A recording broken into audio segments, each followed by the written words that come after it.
My wife said for the 1,000th time, my ex would never disappoint me like this. I finally snapped. Then maybe you married the wrong person. She went pale. I continued, lucky for you, I can fix that mistake. The divorce attorney was on speed dial. I, 34 male, have been married to my wife 32 for 6 years, together for 8 total. We have no kids, which looking back now feels like the only smart decision we have ever made together. Let me paint you a picture of what my marriage has been like. Every argument, every disagreement, every minor inconvenience. There he was, the ghost of boyfriend past, her ex. The guy she dated for 2 years in college before he moved across the country for some job, and they mutually ended things. She said she was over him, said it was ancient history, so they'd grown apart and there were no hard feelings. But he never really left our marriage, forgot to pick up the dry cleaning. My ex always remembered everything. He had this incredible memory for details. Didn't want to go to her cousin's 3rd wedding. My ex loved my family events. He actually enjoyed spending time with my relatives instead of acting like it was torture. Bought the wrong brand of almond milk. My ex knew exactly what I liked without me having to spell it out for him. Got a promotion, but the raise wasn't as big as expected. My ex was so ambitious. He was already a senior manager by 30. I swear to God, if I heard my ex one more time, I was going to lose my mind. And last Tuesday, I finally did. We were having dinner. I cooked. Nothing fancy, just some pasta with homemade sauce, something I've been making for years that she used to love. Used to being the keywords here. She took one bite. Made this face like I'd served her garbage and said, "This is so bland." You know, my ex made this amazing bolognese, like restaurant quality. He actually made it. He actually understood how to season things properly. I put down my fork, set it very carefully beside my plate, felt something inside me shift. My ex would never disappoint me like this. She continued, not even looking at me. Just scrolling through her phone while criticizing the meal. I'd spend an hour making something and me just broke, quietly, cleanly, like a bone that's been stressed too many times finally snapping. Then maybe you married the wrong person. I said. Her head snapped up. What did you just say? You heard me. If he was so perfect, if he never disappointed you. If you remembered everything and loved your family and seasoned things properly and was so ambitious, then maybe you should have married him instead of me. She went pale, like actually pale. Color draining from her face pale. I've never seen that expression on her before. I was just lucky for you. I continued, keeping my voice completely calm. I can fix that mistake. You don't have to be stuck with disappointing old me anymore. I stood up, took my plate to the kitchen, scraped it into the trash, and went to my home office. Closed the door, sat down on my computer, and I emailed my divorce attorney. Yeah, I already had one. I consulted with him 8 months ago during a particularly bad stretch when she compared my career trajectory unfavorably to her ex for what felt like the 100th time. He'd walk me through the basics, told me what to expect in our state. Gave me his card and said, "Call when you're ready." I was ready. She didn't follow me that night. I think she was too shocked. By the time she came to bed, I was pretending to be asleep. She didn't try to wake me, didn't reach for me, just lay there in the dark, and I could hear her breathing heavily like she was trying not to cry. I didn't care. The next morning I was up and dressed before she woke up, left for work without saying goodbye. She texted me around 10 a.m. about last night. "I think we need to talk." I replied, "I agree. We should talk about the divorce process tonight." She called immediately. I declined and texted, "I'm at work. We can discuss tonight." She sent about 15 texts in rapid succession. I stopped reading after the first few, something about how I was overreacting dramatically and she didn't mean it like that, and I was being petty over nothing. Petty over nothing, after 6 years of being compared to some dude. She dated for 24 months when she was 23 years old. I was being petty. I met with my attorney during lunch, told him I wanted to proceed immediately. He outlined everything. Our state requires a separation period before divorce can be finalized. There's the matter of the house. We both own it. Both our names on the mortgage division of assets. All that fun stuff. Here's the thing about our finances. We kept things mostly separate. She has her accounts. I have mine. We split the mortgage and bills proportionally based on income. I make about 40% more than her, so I've always paid the larger share. The house we bought together has appreciated nicely over the years. We both walk away with a decent chunk if we sold. I wasn't trying to screw her over. I just wanted out. Clean, fair, done, that night. She was waiting for me when I got home. She'd clearly been crying. Red eyes, puffy face, tissues everywhere, but she had that look on her face. The one that said she'd been rehearsing exactly what to say. I'm sorry she started. I know I compare you to him sometimes. Sometimes, okay. Maybe more than sometimes, but it doesn't mean anything. It's just venting. Everyone complains about their spouse. Everyone does it. No, I said. Everyone doesn't. I have never once compared you to any of my exes, not once in 8 years. You know why? Because I chose you. I married you. When you choose someone, you stop measuring them against the past. She started crying again. So that's it. One fight and you want a divorce. This isn't one fight. This is 6 years of being told I'm not good enough. 6 years of being compared to some perfect memory you have of a guy who, let me remind you, left you. He moved across the country and didn't ask you to come. And every single time I bring up how much the comparisons hurt me, you tell me I'm being sensitive, that I should know you don't mean it, that I'm just being insecure and I need to get over it. She opened her mouth to respond. Tell me I'm being insecure right now. I said, go ahead. Tell me one more time that this is my problem. She didn't say anything. I've already contacted my attorney. I said we can do this the easy way or the hard way. Cooperate and we both walk away with something. So things have escalated. Of course they have. This is Reddit. Things always escalate. After our conversation, my wife went into full damage control mode. But not that I need to fix myself and earn back trust kind of damage control. I need to fix him and make him see his wrong kind. First, she called her mother. Within 2 hours, my mother-in-law was at our house, walked right in like she owned the place. Which, to be fair, she kind of acts like she does about everything in her daughter's life. Always has. What's this I hear about you abandoning my daughter? With the first words out of her mouth. No hello, no context check, just accusation. I'm not abandoning anyone. We're getting a divorce. It's a decision that affects both of us. It is not a decision my wife yelled from behind her mom. I never agreed to this. It's happening whether you agree or not. I said that's how divorce works. One party can file. I'm filing. My mother-in-law started in on me. How ungrateful I was for everything her daughter had given me. How her daughter had sacrificed the best years of her life for this marriage. How I was going to regret this when I was old and alone and realize what you threw away. The classics. I let her talk, didn't interrupt, didn't defend myself, just waited. When she was done, I said, "Are you finished?" Because I have work emails to catch up on. She looked at me like I'd grown a second head. I don't think anyone had ever just not engaged with her before.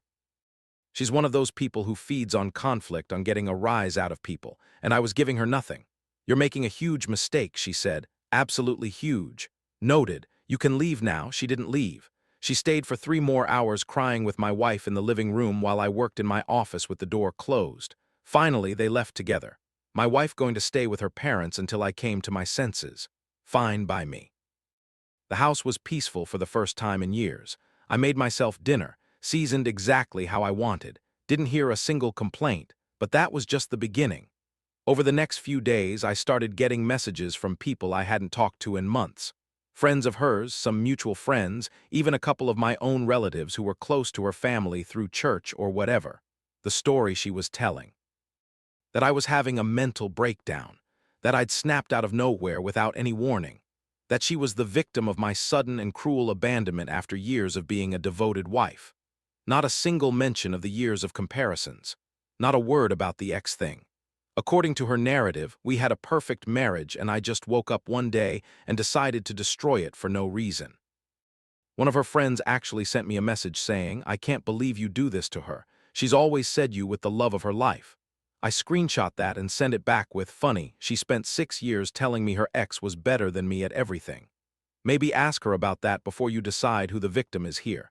The friend didn't respond. Then came the real dirty move, day 4 of her staying at her parents' house. I got a call from her mortgage company. Apparently, someone had been calling repeatedly to inquire about options for the house. Specifically, whether one party could refinance or assume the loan without the other's consent if there were concerns about the stability of the marriage. Guess who that someone was? My wife was already trying to figure out how to get the house for me, before we'd even talked to lawyers together. Before any papers were filed, before any actual negotiation. I called my attorney immediately. He said it was a common move. One party tries to establish ownership or rights ahead of official proceedings. He advised me to document everything and absolutely not to leave the house because physical possession matters in these situations. That her mom called me directly. Now my wife, her mom, I think we should talk, she said, adult to adult without all the dramatics. Okay, I'm listening. My daughter made mistakes. I understand that. I'm not saying she's perfect, but you're throwing away a good marriage over wounded pride. With all due respect, you have no idea what my marriage has been like from the inside. I know my daughter loves you. Does she? Because for 6 years, all I've heard is how much better her ex was at everything. Every single thing I do is compared to him and found lacking. Is that what love looks like to you? Silence. I didn't think so. I said she's under a lot of pressure. Her job has been stressful, and you know she's always struggled with insecurity. And I've spent 6 years being patient about that. 6 years of never once comparing her to anyone. 6 years of trying to be understanding and supportive. I'm done. I'm not a rehabilitation center for her insecurities. I'm supposed to be her husband. Her mom started crying on the phone. Please, just give her one more chance. She'll go to therapy. She'll work on herself, she promises. She should definitely go to therapy. That'll be good for her, but she should do it for herself. Not to say to marriage she spent 6 years undermining. I hung up. That night I got a text from an unknown number, just a screenshot. It was from my wife's social media, a post from 3 years ago. A photo of her and her ex at someone's wedding, dressed nice, standing close together with a caption about running into old friends and some connections just don't fade. I hadn't known about that post. She'd never mentioned seeing him, ever. The text with a screenshot just said, "Thought you should know they've been in contact more than she's admitted." Sorry, man, I don't know who sent it, don't really care. What mattered was this: she'd been secretly meeting up with this guy. The guy she compared me to constantly, the guy she never shut up about. And she never mentioned a single encounter to me. Update 2, 12 days later. All right, so the last week has been absolutely wild. After I found out about the secret contact with her ex, I did some digging, not stalking, just looking at things I'd never thought to look at before. Her social media accounts, which I'd honestly never paid much attention to, are shared cloud storage where old photos were backed up automatically. Stuff like that. Why found me my stomach drop? At least 4 separate occasions over the past 3 years where she'd seen her ex as friends. Dinners, coffee dates, once a concert when I was traveling for work, all completely hidden from me, all arranged through messages she thought were private. Was it physical cheating? I don't know, maybe not, probably not, but emotional. The messages I could see fragments of were telling. Lots of "I miss our conversations and you always got me in a way nobody else does." And sometimes I wonder what life would have looked like. I took screenshots of everything I could access, sent them to my attorney. He said it strengthened my position considerably, especially if she tried to claim I was abandoning a loving marriage for no reason, and she came back to the house, not to reconcile, to get some of her things, she said. But she also had a specific agenda, to convince me to try couples therapy instead of jumping straight to divorce. One chance, she said. Just give me one real chance to fix this. Therapy, 3 months, if nothing changes then fine. You've been meeting up with your ex behind my back for 3 years, I said flatly, while comparing me to him constantly to my face. That's not something 3 months of therapy fixes. She went white. How do you? Doesn't matter how. What matters is that you lied for 3 years while making me feel like garbage for not being him. Nothing happened, I swear to God, nothing physical ever. I don't care if it was physical. You kept a whole relationship hidden from me. A relationship with the exact person you won't stop comparing me to. How am I supposed to trust a single word that comes out of your mouth? She didn't have an answer for that. She left with some of her clothes and personal items. I didn't stop her. Didn't engage with her crying or her apologies or her promises to do whatever it takes. I just watched her pack and let her go. 2 days later, her mom showed up at my workplace.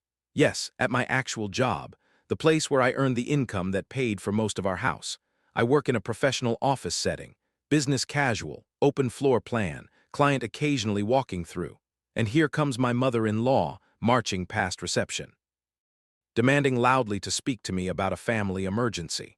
My manager came over to my desk with his confused expression like, "There's a woman here claiming she's your mother-in-law. Says it's urgent. Should I call security?" I went to the lobby, told my mother-in-law very calmly and quietly that this was my place of employment and she needed to leave immediately. Not until you agreed to sit down with my daughter like a rational adult. You're embarrassing yourself, I said, and you're embarrassing your daughter. Coming to someone's workplace is harassment. Leave now, or I'll have security escort you out and I will file a formal report. She left, but not before saying loudly enough for half the lobby to hear, "You're going to regret treating my family this way." My manager asked afterward if I was okay. I gave him the short version, going through a difficult divorce. Y's family doesn't accept it and is acting inappropriately. He was sympathetic, said to let him know immediately if she came back. That night I documented the workplace incident in detail and added it to my file. My attorney said it was useful, showed a pattern of harassment and boundary violations. Then came the move I genuinely didn't see coming. Her ex reached out to me, not through some anonymous text this time. Directly a DM on social media with his real profile. His real name. His message was short. "Hey, I heard from mutual people that you and your wife are getting divorced. I wanted to know that nothing physical ever happened between us while you were married. She reached out to me a few times over the years and I probably should have shut it down harder. But I didn't think it was my place to interfere. I'm sorry, for what it's worth. She talked about you a lot when we met up, mostly complaining if I'm being honest. I always wondered why she married you if she was so unhappy. Anyway, I thought you deserved to know the full picture." I stared at that message for a long time. Then I replied, "Thanks for telling me. One question. Did she ever mention that she compared me to you constantly, like on a daily basis?" He replied, "Yeah, she brought that up a few times. Said it was her way of motivating you to be better, pushing you to improve." I told her straight up that was messed up and would backfire. She didn't want to hear it. Motivating me, by constantly telling me I wasn't good enough, by holding up her college boyfriend as the gold standard I could never reach. I screenshot that entire conversation, send it to my attorney. Then I did something petty, I'll admit it freely. I forwarded that screenshot to my wife. No comment, no explanation, just a screenshot of her own ex calling her behavior messed up. She called me 16 times that night. I didn't answer a single one. Her final voicemail was just her sobbing saying he had no right to talk to you, and you're deliberately trying to turn everyone against me, and this is so unfair. The next day I filed the divorce papers officially. Final update 3 weeks later, so it's done. Well, mostly done. The divorce is officially in process. Our state requires a mandatory waiting period, so it won't be finalized for a few more months, but all papers are filed. We've agreed on terms through our attorneys and the house is listed for sale. Here's how the asset division shook out, for those curious about the practical reality. The house gets sold and we split the equity 50-50. That's fair, we both contributed even if my contribution was larger. I'm not going to fight over 10% when I just want this over with. We each keep our own retirement accounts, our own savings, our own vehicles. Clean split. No alimony either direction. We both have careers.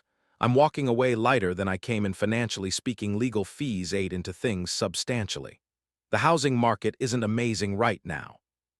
So we'll probably get less than we hope for the house. That's the reality of divorce. Everyone loses something, but here's what I gained: my sanity, my self-respect, my peace. Now for the satisfying part, because I know that's what y'all are really reading for. The fallout for my soon-to-be ex-wife has been significant. First, her friend group.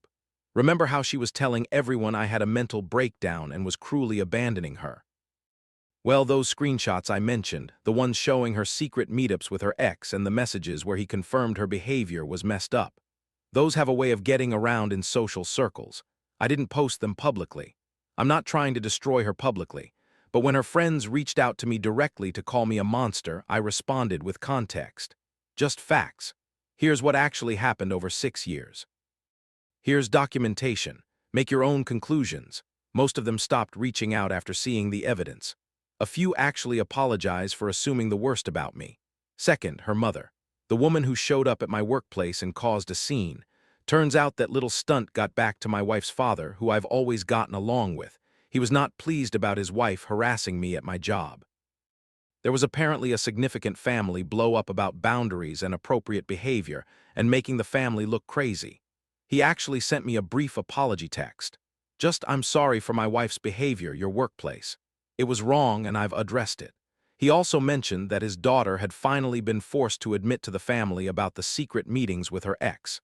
His words, "She has some growing up to do. I wish you well going forward." Unexpected but genuinely appreciated. Third, and this is the part that brings me a certain grim satisfaction.